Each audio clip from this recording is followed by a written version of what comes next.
The week of May 25 to 29 on Days of Our Lives may begin with grief, but in Salem, grief rarely stays quiet. So this week is not just about who is grieving. It is about who is lying, who is remembering, who is leaving, and who may be dangerous enough to push Salem into something much darker. Let's break it all down. Sophia's funeral should be the one moment where Salem slows down, lowers its voice, and gives her family space to grieve. But with Holly involved, that peace may not last very long. Sarah wants Holly to attend because she sees it as the right thing to do. In Sarah's mind, showing up could prove that Holly is not cold, cruel, or indifferent. It could show Amy Choi that Holly remembers the better side of Sophia and is willing to respect the pain of a grieving mother. But Sarah may be misreading where Holly is emotionally. Holly is not walking into this funeral with a heart full of forgiveness. She is still carrying the weight of everything Sophia put her through.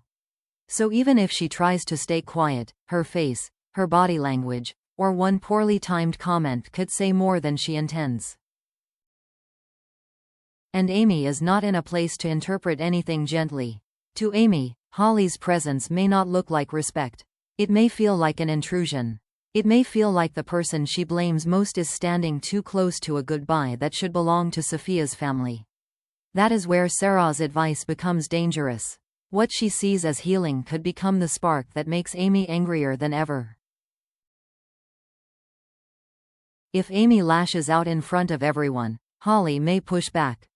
If Holly seems defensive, Amy may take that as proof that she has no remorse. And if the cyberbullying accusation is still hanging over Holly, then this funeral could turn from emotional tension into something much more serious. The tragedy here is that nobody may be fully wrong. Sarah wants peace. Holly wants to protect herself. Amy wants someone to blame because grief has nowhere else to go. But in Salem, when pain enters a room full of witnesses, it rarely stays private. Sophia's funeral may not bring closure. It may give Amy a new reason to fight. And Holly may leave that service in more trouble than when she arrived. While Sophia's funeral brings emotion into the open, EJ's storyline moves in the opposite direction, into the hidden, buried, and dangerous corners of his own mind. EJ is moving forward with hypnosis because he does not like being powerless. He can tolerate enemies. He can tolerate betrayal. But missing pieces of his own memory? That is something he cannot control, and EJ Demera does not function well without control. That is why Marlena's hypnosis sessions matter. They are not just about helping EJ remember what happened at the clinic in Italy. They could become the first real crack in a secret that Kat Green desperately needs to keep buried. Kat knows she was part of that chapter. She knows EJ's memories could point toward her. And if those memories connect her to the Issa, the entire situation changes. Because EJ will not simply ask questions and accept vague answers. He will study every reaction. He will test every explanation. He will watch who gets nervous when certain details come up. That is what makes him dangerous. EJ does not always need a confession. Sometimes he only needs enough suspicion to start building a trap. And hypnosis could give him exactly that. Maybe he remembers Kat's voice at the clinic. Maybe he recalls a name that was never supposed to come back. Maybe one small image unlocks a larger pattern, and suddenly Kat is no longer just someone from his past. She becomes someone with a motive. The tension is even stronger because Kat may not know how much EJ remembers at first. He could pretend to be confused while quietly connecting the dots. He could act vulnerable while gathering information. That is classic EJ, turning weakness into strategy before anyone realizes the danger. For Kat, the real fear is not just exposure. It is timing. If EJ remembers too much before she can control the narrative, her secret could become a weapon in his hands. And once EJ believes he has been used, the question is no longer whether he will retaliate. It is how far he is willing to go. Gabby's breakup with Philip is not just another romantic setback. This one cuts deeper because it attacks the one thing Philip needed most from her: trust. Gabby may want to fix things. She may believe that if she explains herself clearly enough, Philip will understand why she made the choices she made. In her mind, this may have been strategy, survival, or damage control. But to Philip, it looks like betrayal. He found out Gabby lied about her role in Tony DiMera's merger destruction plot, and that changes everything. This is not a small secret that slipped out at the wrong time. It is the kind of lie that makes Philip question what else he never knew. Philip may still care about Gabby, but caring does not mean he is willing to reopen the door. Sometimes the damage is not about the mistake itself. It is about realizing the person beside you was making moves in the dark while asking you to believe in them. If Gabby has to move her belongings out of the Kuriaki's mansion, that moment could be painfully symbolic. It is not just her leaving a house. It is her being pushed out of the life she thought she was building with Philip. And for Gabby, that kind of rejection is brutal.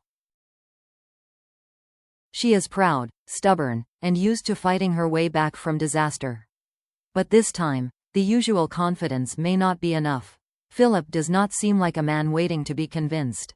He seems like a man who has already decided that love is not worth the risk.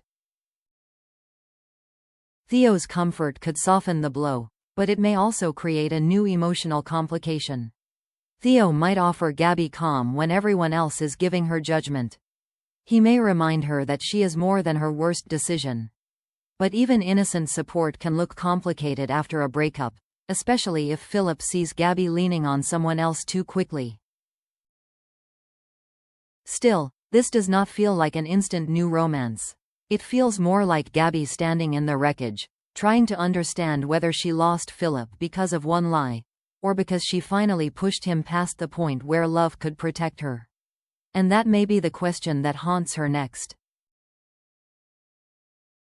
Gabby may think her biggest heartbreak this week is losing Philip, but the emotional damage with Ari could hit even closer to home.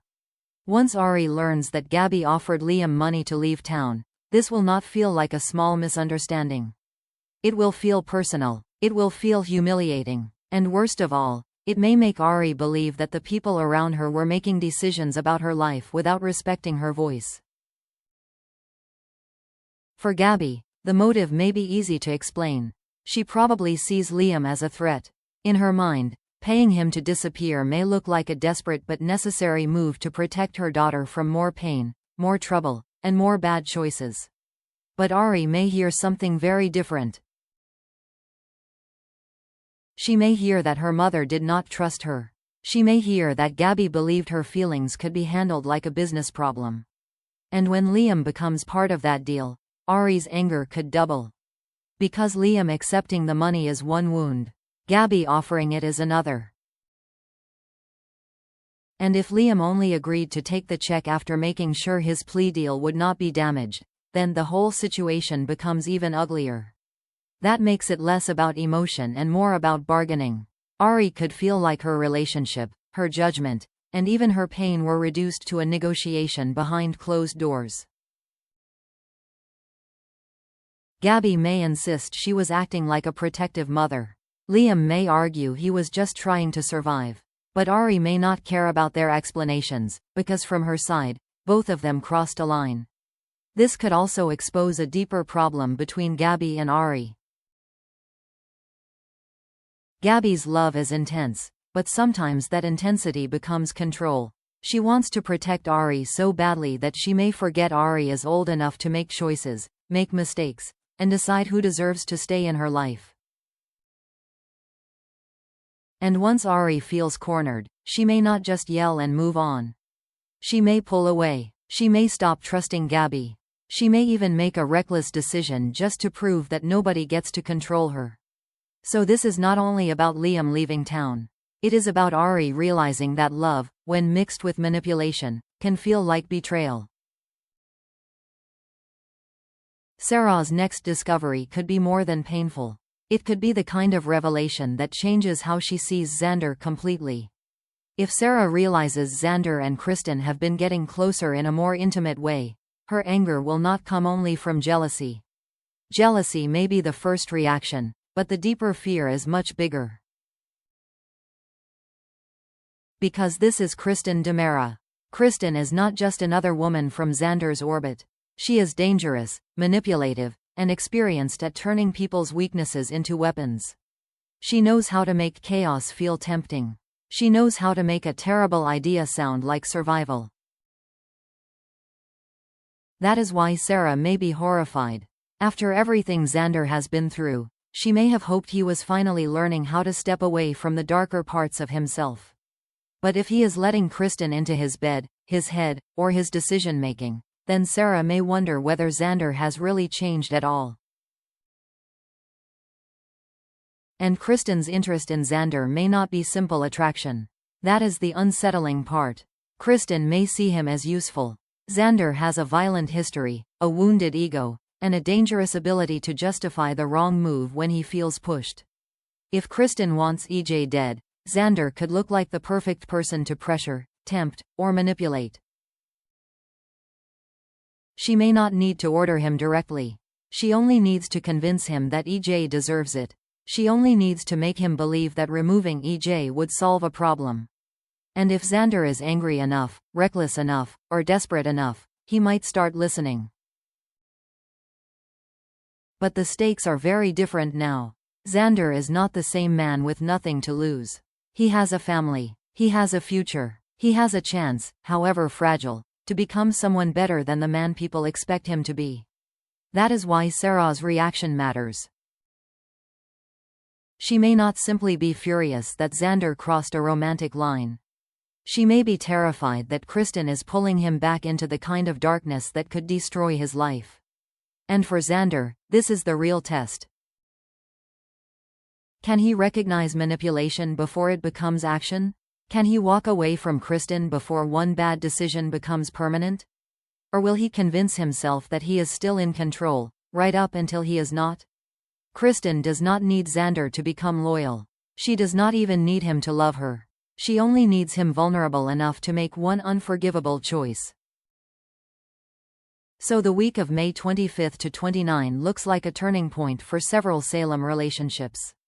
Sophia's funeral could push Holly and Amy into an even uglier conflict. EJ's hypnosis may bring Kat dangerously close to exposure. Gabby may lose Philip for good while also facing Ari's anger. And Sarah may be forced to watch Xander step closer to Kristen's darkness at the worst possible time. The most interesting part is that every storyline this week is built around pressure.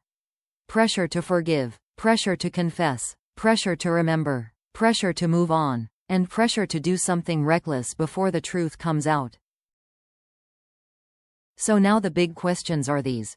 Will Holly's presence at Sophia's funeral make everything worse? Will EJ remember enough to expose Kat? Can Gabby repair anything after so many lies? And will Xander realize Kristen is using him before EJ ends up in real danger? Because in Salem, one funeral, one memory, and one betrayal may be all it takes to change everything.